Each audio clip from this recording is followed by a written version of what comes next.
Welcome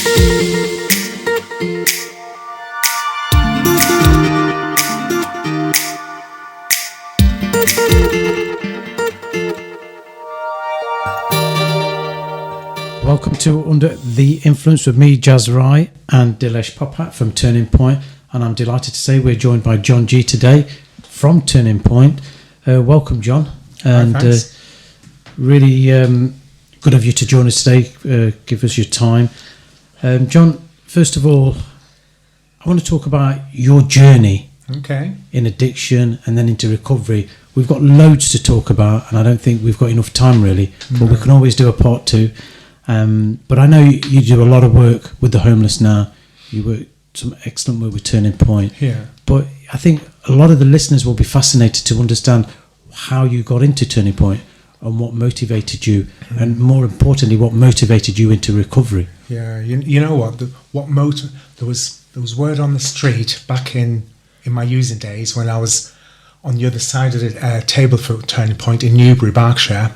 There was word on the street. There's a guy. He works for Turning Point. He used to do drugs. You know, it was quite unheard of back then. 20 years ago, and I remember seeing him, and I was thinking, you know what? One day I want to do that. I want to, because obviously as an addict or using addict, you're more kind of it's. In some of the fellowships, they say, the therapeutic value of one addict helping another is without parallel, and that was kind of the thinking back then. So, you know what, I really want to do that. And it kind of spurred me on to attend the groups, to attend. I didn't like talking, I wanted to keep my feelings to myself. I wanted to keep my kind of where I was in life, all my failings, as it were, to myself, because it's quite shameful, because towards the end of my using, my family had disowned me, my friends, the people that I wanted to be friends with, they disowned me, and it's a very lonely business being an active user in addiction. The road is very narrow. It's all about getting money or finding money, getting money, finding drugs, getting drugs. That's all what life consists of. And the only people I would associate with are people in the same boat, people who are looking for drugs, people who had phones to call people with drugs, people who had a car to go and purchase drugs. And so a lot of my employment back then, most of the time I worked, but I would find employment that fits around my drug use. Now that could be living in a certain, working in a certain part of town. That could be finding a delivery job that's got a van included in the job, so I could do these things, or a phone that I could go, because back in them days, not everybody, it was quite expensive, that was mostly what my life consisted of. What was your drug of choice, John? Oh, you know what? Drug of no choice, perhaps. It was mostly heroin and crack. I used to say I'm married to heroin, and I've got an on-off love, like a relationship with crack cocaine. So I'd use crack cocaine when I had the money, but it was mostly heroin to stop myself from feeling poorly. Yeah. And I've known you for several years. I've been working with you for around 5 years now. And it feels like a lifetime, and I get snippets throughout the times of working with you and experiences of your life. And how did the drug use all start for you? Was it just an experiment, or was it something you went and chased? How did it all begin? It was funny because I grew up in Germany, and I was straight-laced. Didn't really drink alcohol, didn't smoke weed, although some of my peers did. And it was just occasionally, as a youngster, 14, 15 years old, we'd buy a bottle of something. For me, it was actually Pernod, my drink of choice, my drug of choice. And I was the only person that would get really, really drunk at these events. So I would pass out and this is at age of 14, 15? 14, 15, yeah. But that was the only drug that I would take at the time. And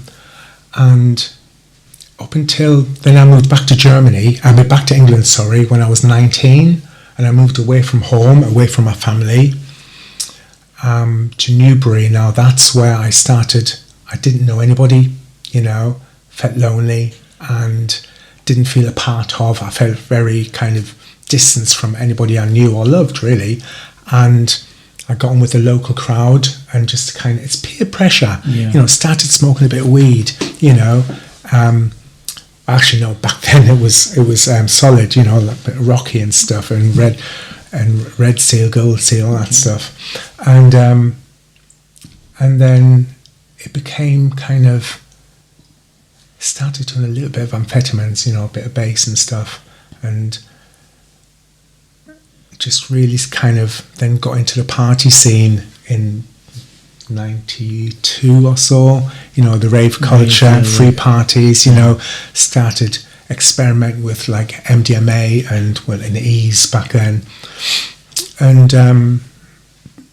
that was me for the last, for a good 3 or 4 years, just every weekend parties that eventually started lasting from Friday and Saturday to Friday, Saturday and Sunday, to eventually losing jobs because I was just never turning on the Monday. So that's kind of the start of my drug taking. But I remember somebody, because I used to smoke a lot of like bongs and drink a lot of beer. Then special brew was my kind of alcohol of choice, and we used to just session day in day out, after work at session, and then eventually I remember somebody came back with some heroin, and we did it, smoked it, and I didn't get the point. It was like, I'd rather just smoke weed and drink alcohol. I got a better buzz, because I remember back in the old Thatcher days, just say no, heroin, bad drug, when I did it, I thought, is that it? Yep. It's really not, okay, I'm buzzing, but I'm not addicted. I don't get that. Because how it was sold to me was do heroin, get addicted, and that's you done, But it took me a good few years of occasional use here and there to finally kind of become addicted. In that time, again, I'd experiment with any drug that came my way, really. I'd do lots of benzos, I'd drink lots of alcohol, it's funny because that escalation, I would always look down upon other, with when I was a weed smoker, or at least I'm not doing amphetamines, and then when I was on amphetamines, or at least I'm not doing E's, that's just really weird, or at least I'm not smoking crack, and then at least I'm not doing heroin, and then when I was doing heroin, it was, at least I'm not injecting it, all that stuff is self-preservation, because it's lots of it's shame evoking, and even though you're in that addiction and in that cycle, but you're still feeling the shame of. Oh God, yeah. As soon as I started taking heroin, I can't remember what year. It depends what day you talk to me. I might say now, 1995, but tomorrow it might be like, no, it was 97. Sorry, it just. Was it a long period of just on-off use? Yeah, so for a couple of years. It wasn't just like I used, as you said that story, you addicted. It wasn't. No. Period until you went from sort of occasional use to then dependency. And how long was that? How long was you dependent on heroin for? I don't know. I think I was on. It varies depending what day you talk to me. I'd say from about 97. 98.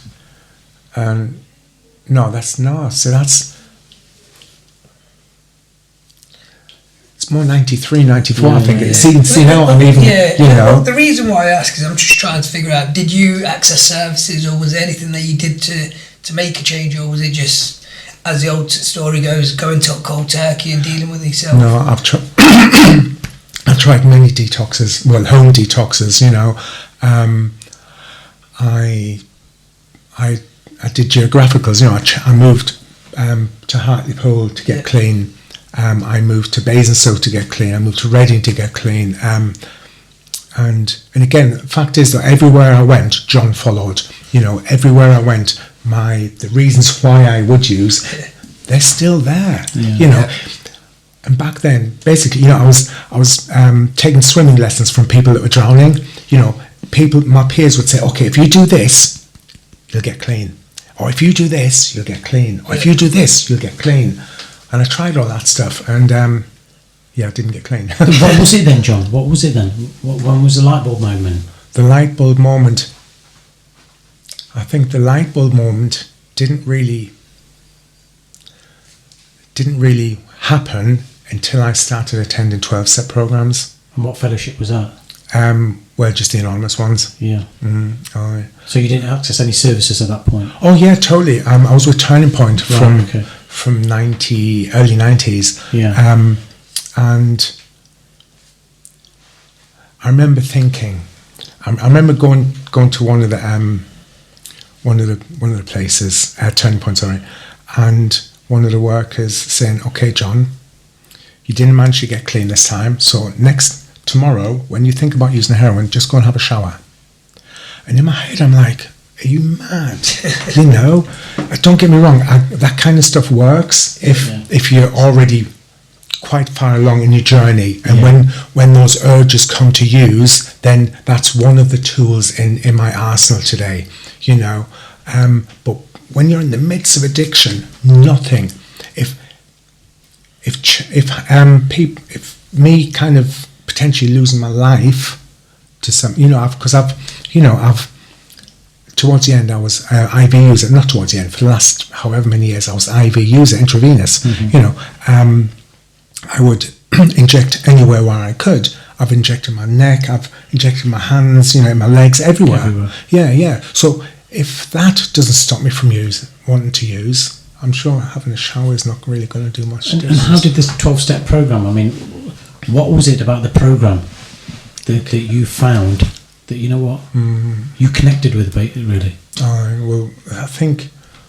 Because, I've learned that the 12-step program, for me, became a journey of self-discovery. Yeah. It helped me find myself, because I believe in my addiction I was lost and I was always chasing things. Mm-hmm.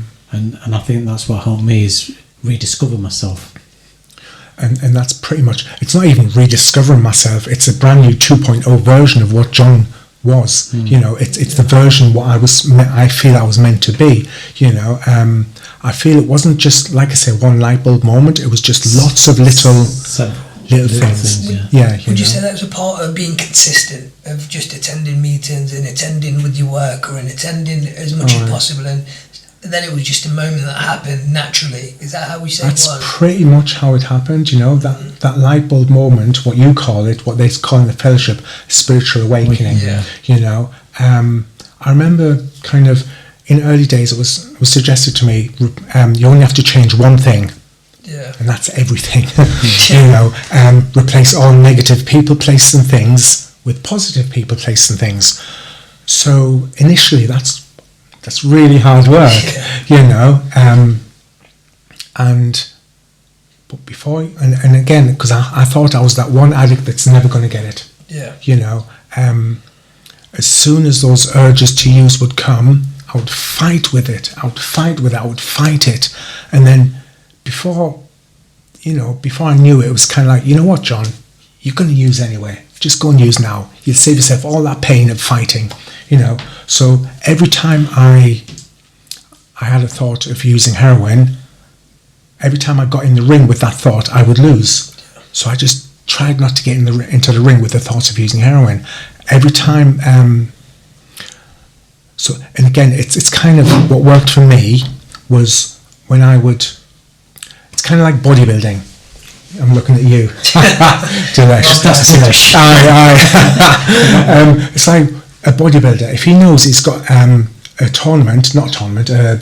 competition on December the 10th, they start working towards that. They'll train up every day. Or 3 times a week, whatever they do, they'll work on those physical muscles that they've got, so that when they turn up at the competition, they'll be posing and they'll be at their best. And it's the same with recovery. I have to work towards that. That can, when the proverbial shit hits the fan. So I have to work on my recovery muscles on a regular basis. And that's on a daily basis. Yeah. For me, that was on a daily basis. Yeah. I mean, I know people that don't do stuff daily. That's their stuff. For me and for most people I know, it's pretty much recovery. Addiction does not end on a Sunday. Sundays, when I'm resting, my disease is kind of rubbing its hand together. I mean, don't get me wrong, it's another debate, disease or whatever, but whatever you want to call it, it's there working its magic. 24 hours. Yeah, totally. One of the things I wanted to just take it back to the addiction side, and it's just a random question. If you was to look at one of the best things that happened during your addiction, what would you think that was? And if you was to say one of the worst things that happened during your addiction, what would that be? Could you pick both pit and peak? The best thing? I mean, I wasn't physically addicted. It was more mentally, but it was the rave scene. Yeah. Some good days. Oh, totally. You know what? I think I'm thinking specifically now of when the Prodigy brought out Your Love, and just being in a field with 500-600 people, the lights coming up, and Your Love's playing, and I'm really, I've got the serotonin flowing, and I just loved everybody, but yeah, what goes up must come down, right? Yeah. And that come down for me wasn't the next day, because that was just a case of 4-pack of special brew, ate the weed, or whatever, or in the later stages, heroin, and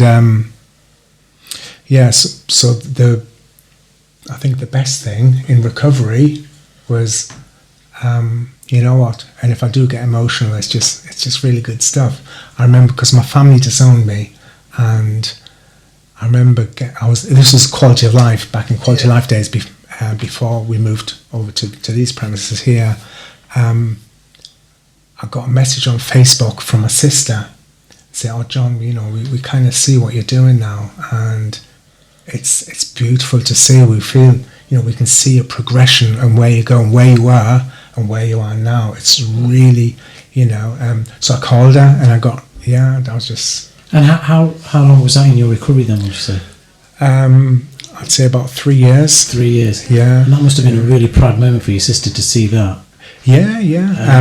On Facebook and the work you were doing. Totally. And it's funny because, I remember some of my peers back in the day, they're like, "John, why do you take pictures of everything in recovery? Why do you go to these conventions or unity days, whatever, and take pictures constantly? Why, when we go for a meal, do you take and post them on social media?" It's because back in the day, I was very lonely. Didn't like to admit it back then, but I was very lonely, and I'd look on social media and see all these people doing all these wonderful things, and here's me just sat at home sticking a needle in my arm, losing my family and all this stuff. And it's kind of subconsciously, I just wanted the world to know that, what, John's doing okay now, and my family saw that. Well done, mate. All right. And I think I just want to talk about your relationship, the impact it has. We sometimes forget the impact our addiction has on our loved ones, family, friends, and even down to colleagues at work. So that impact must have been quite severe for you, with the breakdown of relationships. Well, I wasn't working at the time, because eventually towards the end I was just really, I'd lost all motivation to do anything, work as well. So the relationships, and my mum and dad, they passed away in my active addiction. So I know my mum, she passed away, even now I can't even remember the dates. I was a mummy's boy, but I can't remember the exact dates. So she passed away of cancer. She didn't see me. The last time she saw me, I remember she hugged me really tightly, and I'm like, I thought it was a bit weird, and later it turns out she had cancer. She knew, and it was the last time I saw her, and then I promised that I'd take care of my dad if the need arose, and then my dad was starting to get a bit iffy health-wise, so I moved up north and tried to take care of him. But again, my addiction was there as well, and I was doing lots of things that I wasn't proud of. I was stealing from my parents or from my dad, and that's something I really, really regret. Don't get me wrong, there's lots of stuff that I won't even go into here, but I've done lots of things I'm not proud of. That is far removed from the person I am today. You know what? I went to my best friend's funeral about 8 years ago. It was in Newbury, and I took my partner with me. And she was talking with a lot of the people I used to use with. And I was just chatting away with other people. And she came back to me and said, John, I do not believe the person you used to be. That is so far removed from the person that you are today. Back then, it was, if I could get money from you, I would take money from you. If I could kind of scam you out of something, I would scam you out of something. If you had something lying about, I would take it and blame whoever, But John, a lot of what you're saying, and the people listening to this, I know with me, a lot of that stuff resonates with me. It's what you're sharing now is an alien to a lot of us addicts. We've all done that. And I think the reason we chose to do Under the Influence was so that people could get that identification. And realise, even sitting at home, if they can't make it to a meeting, that they get that identification and they're not alone. There are people like you and me that, you know what, we've done these crazy things, we've done these shameful things, but today we're different people. And that's, like you said, is through the fellowship, through people like Turning Point. And in you, the work that you're doing today, you're giving back as well. And that's another part, when you say about giving back. I remember, John, from when I was new to substance, I didn't know anything about substance misuse when I first started working at Swanswell, apart from the drugs I was taking. And I remember walking in, and John was one of the first person I met, and I think you was just a peer mentor at Swanswell. I was a support worker. Support worker at Swanswell. Quite new. I think you said about challenges. I remember you was jumping out of an aeroplane or something like that. You to raise money for charity. And I remember there was a picture of you when you was really, really a large character, and then the picture of you where you've lost all the weight. So I think everything that you've put your mind to and what you've set challenges on, it seems like you've achieved. Pretty much, I think it's one of those, I didn't come this far to only come this far. I learned that in the fellowship. There's always room for improvement. You talked about, Jazz, self-improvement, increasing that self-awareness and stuff, and that's kind of what I do. If there's anyhow that I can support people into recovery, I'll try it. So how did all of that begin? So you went from your treatment, you're working with Turning Point, that's at stage, producing. How did all that begin, the start of your supporting other people? Back in the day, I used to think volunteer work is just, it's like, why would I work for free? That doesn't make sense to me. If you want my time, pay me. But as soon as it's kind of like server. It's kind of, the fellowship taught me, this is step 12 stuff, about supporting spreading that message of recovery, So back when I did start getting some recovery, because I think I got my first big book in 2010, but it took me about 3 years of attending various different fellowship meetings to get 30 days clean, and so I got the gist of it, and it's that spiritual awakening we talked about earlier. It's like, you know what, John? You know what? There's a really good part. I don't know if you've seen the film Bill and Bob.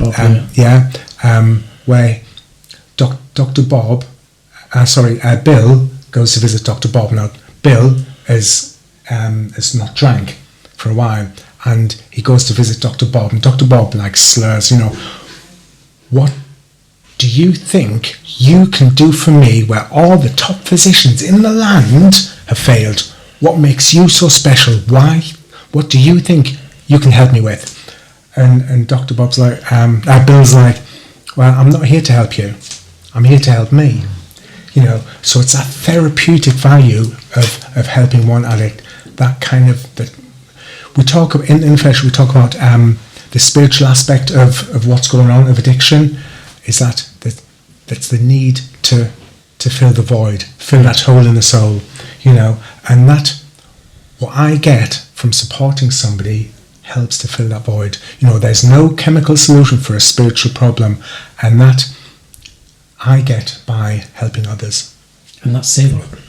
Silver, yeah, totally. Aye. Being selfless. Aye. Selfless silver. And I completely agree with you, because there is no better feeling than actually seeing somebody and throughout the work that I've done, and no doubt you've done and Jazz has done, is once you see somebody come through, progress and do things with their life that they've never been able to do, similar to you, where we've got Auni who can see her kids and has a good relationship. There's so many people that have progressed and to do great things in their life after coming through addiction, and this is just a slight bump in the road. And I don't even say a bump in the road, it's somewhere where you can learn a lot of life lessons to then come off the other side and then progress and move forward from it. Yeah, totally. And like I say, I didn't come this far to only come this far. Yeah. So, I mean, a lot of people say, okay, John, you've been clean for 10 years and 4 months now. And why do you, still count your clean time? Why do you still attend meetings? Why do you still get involved? And it's like, okay, so the thought of using drugs is far from my mind. It's far from my mind. But one, it's about carrying the message, which again, like we said, I get a really feel-good factor from. Yeah. It fills that hole, that little void, you know. And it's not so much that I need the fellowship now, but I want it. You know, a lot of my friends are in recovery. A lot of my friends, you know what? Went to Croatia with 10 friends to a convention. Met hundreds of people in recovery over in Croatia. On a monthly basis, I go to bigger events to visit my friends again. Went to India for a month. That was to convention in Rajasthan, you know.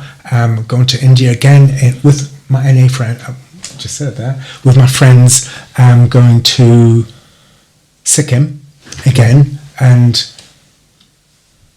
why would I not continue? It's something that saved my life. John, you know, something you said earlier, and it's like, I can't remember now. But recovery is very personal, isn't it? Oh yeah. So, you know, what works for one is not necessarily going to work for others. That was it. It was counting your recovery. In the early days, someone said to me that they count their recovery because their recovery counts. Yeah. And I liked that. I loved that. And I thought, you know what, I'm going to stop counting mine. Right. You know, I'm just over 13 years clean. Oh, well done. You know, and so some people say I don't like counting. It's 24 hours. Yeah, just for today. Just for today. Yeah. You know, keep it in the day. But you know, for many people, it's like they want to count because they know from where they came. You've shared. You remember, you know, the struggles you've had, the challenges you've had, and not only that, but for that newcomer in the room, exactly, yeah. It's good to let them know that, you know what, there's people with over a decade, substance free. You know, when fact is, I remember I got my year keyring, the glow in the dark keyring, and I went to a meeting, got it. Everyone's like clapping and all this stuff, wishing me happy birthday because of my first year clean.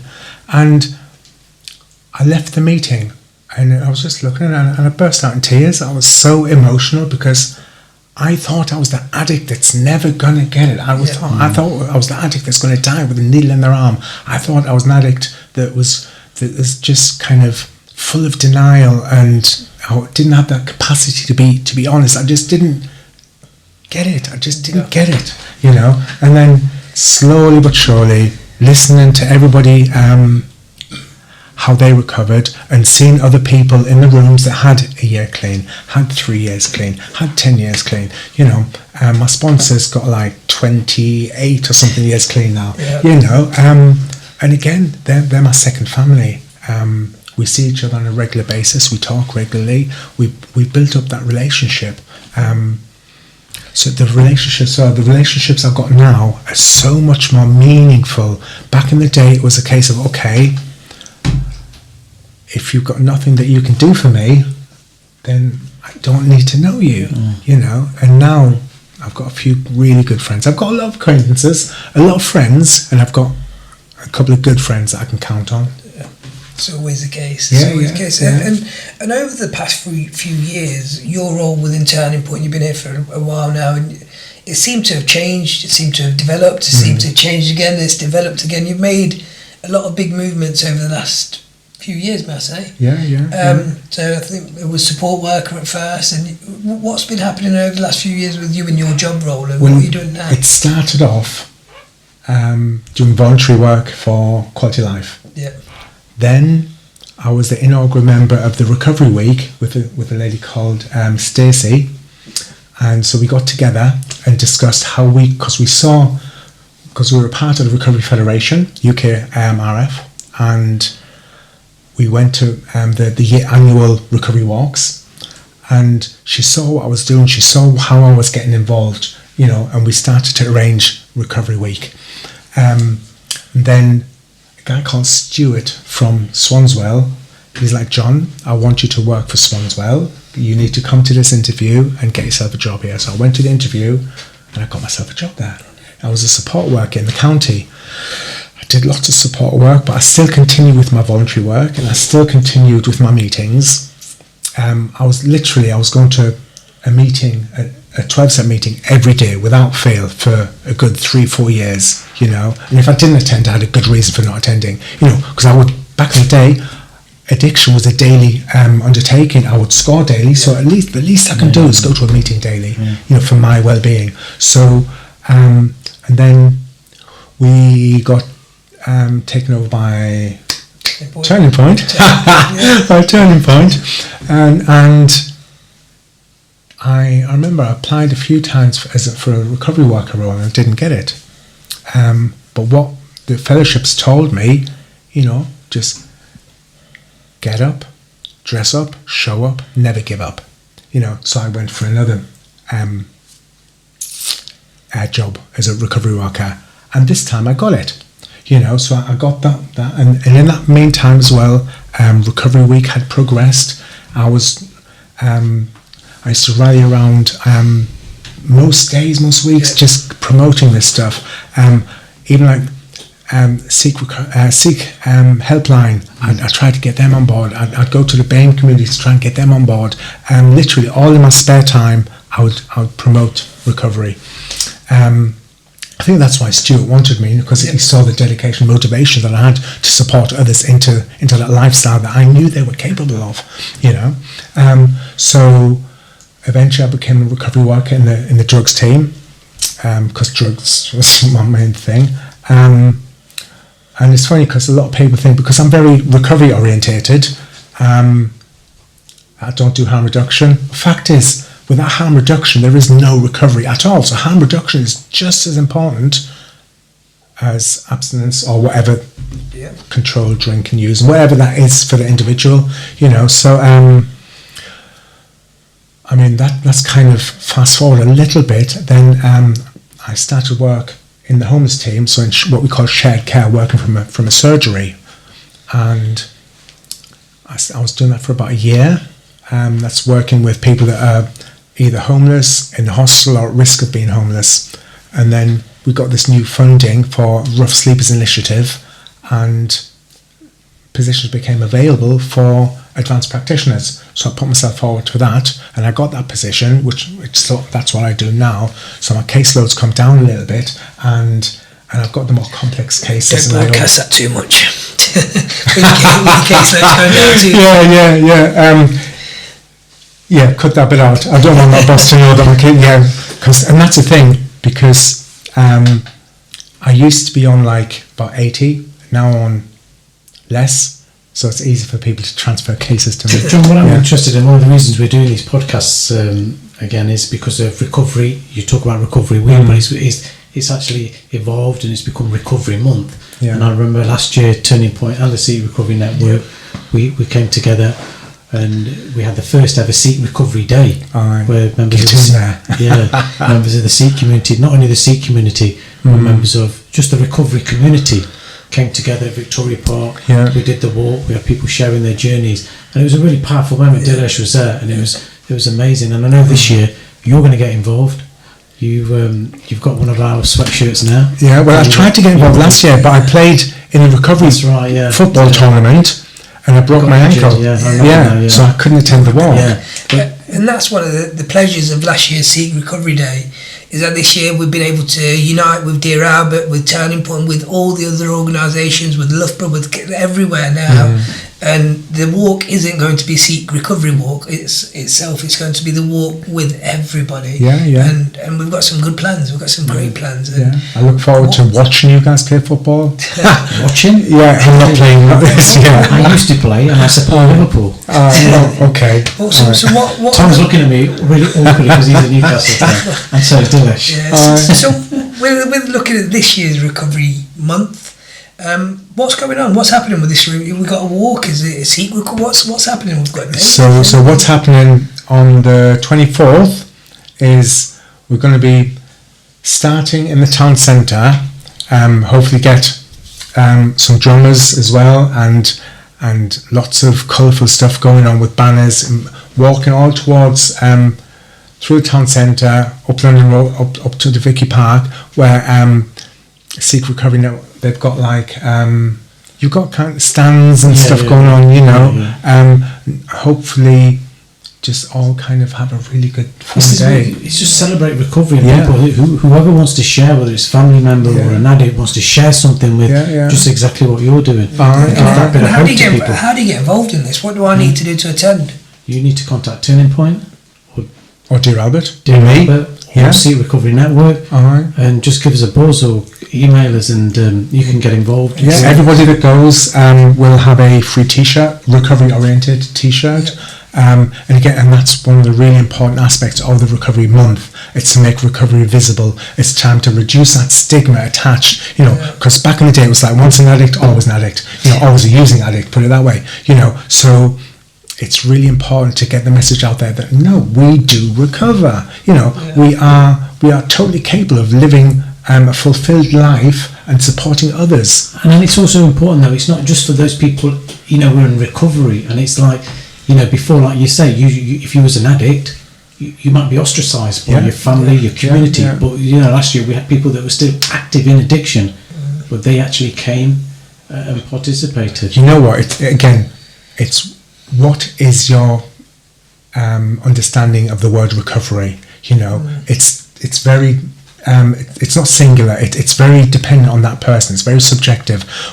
So for one person that's been drinking, for one person it might be abstinence. For one person, they might have used to drink 1 litre of vodka. Now they might be drinking on Saturday and Sunday 4 cans of like Foster's.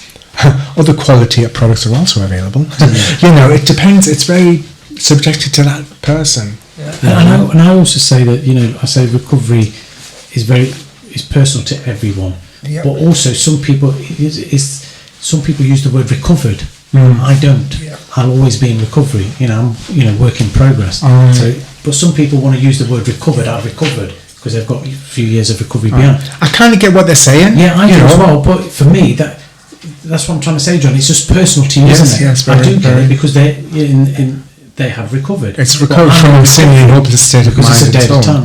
That's what they say. And that's it with recovery as well. It's a journey. It's a journey that sort of it continues, and we are lucky around here to have so many places to go to. We're lucky to have so much support. We're lucky to be able to not just lock ourselves away, and we can go and speak to John. We can go and speak to me. We can ring Jazz. We can go down to Dear Al. But there's so much for people if they want the support. Well, even like 10, 15 years ago, there was still lots to do within the community. People think rehab is the solution. In the first we say rehab for discovery, 12-step for recovery.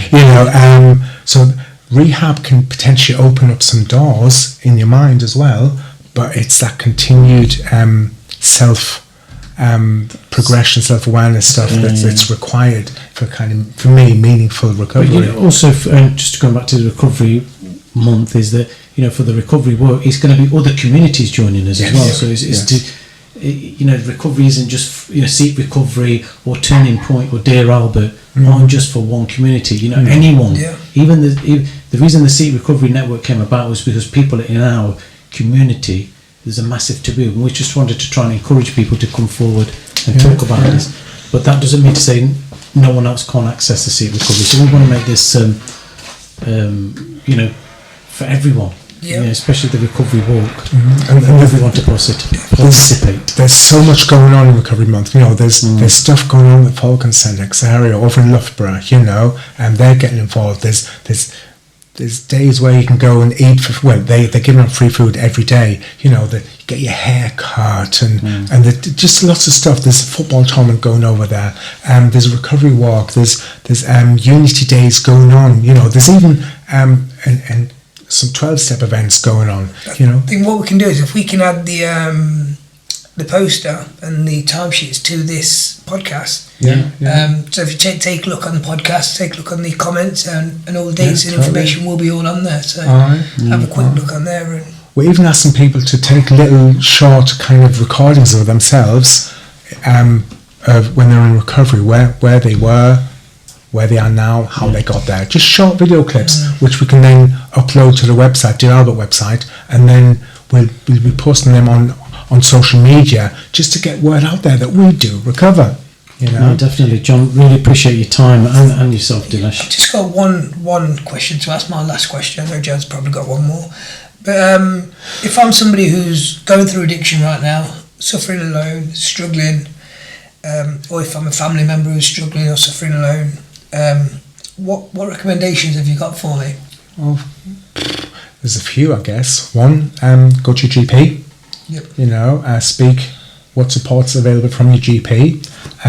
Two, you can self-refer. Or the GP can refer to Turning Point, or it depends where you live. The GP will know where to go. Service providers. Yeah, totally. If you're working, there's 12-step fellowships, meetings. They're normally after hours, 7, 8 o'clock at night, so you can attend those. They're online or face-to-face. There's if you're not too keen on the service providers, because that's quite official stuff, you can go to the smart recovery meetings you can go to ACT, which is acceptance and commitment therapy, you can go to those. There's this Seek Recovery Network that run meetings over in the Gurdwara, multilingual. Mm-hmm. So, there's always something you can do within the community. That's great. Yeah. John, there's one question we always ask at the end of the podcast. What are you under the influence of today? I've even got decaf coffee. I don't smoke anymore. That's not to say that, a 12-step thing. That's not that. It's just choice. Yeah, it's choice. I didn't want to, my body is my temple sort of thing. I don't even eat white or red meat anymore. So I've just really kind of become a lot more of a healthier version, a 2.0 version. So what am I under the influence of? You know what? Whatever the question, love is the answer. Oh, wow. Yeah, under the influence of love. Yeah, that's what we need. All right. That's all we need. Yeah. That's beautiful. Listen, John, wonderful talking to you. I'm looking forward to recovery. Oh, me too. Recovery Month and participating in the many activities that you've talked about. Yeah. And if anyone wants to get involved, they can contact Turning Point. They can contact Dear Albert. They contact the Seek Recovery Network. We'll put stuff up on social media. All our social media, there'll be stuff put up there. But really do encourage people to join us for the recovery walk on the 24th of September. Twitter, Dear Albert, Turning Point, Seek Recovery Network. Follow, add, get involved. Yeah. Right. Till next time. Thank you. Take care. Ciao. Thank you.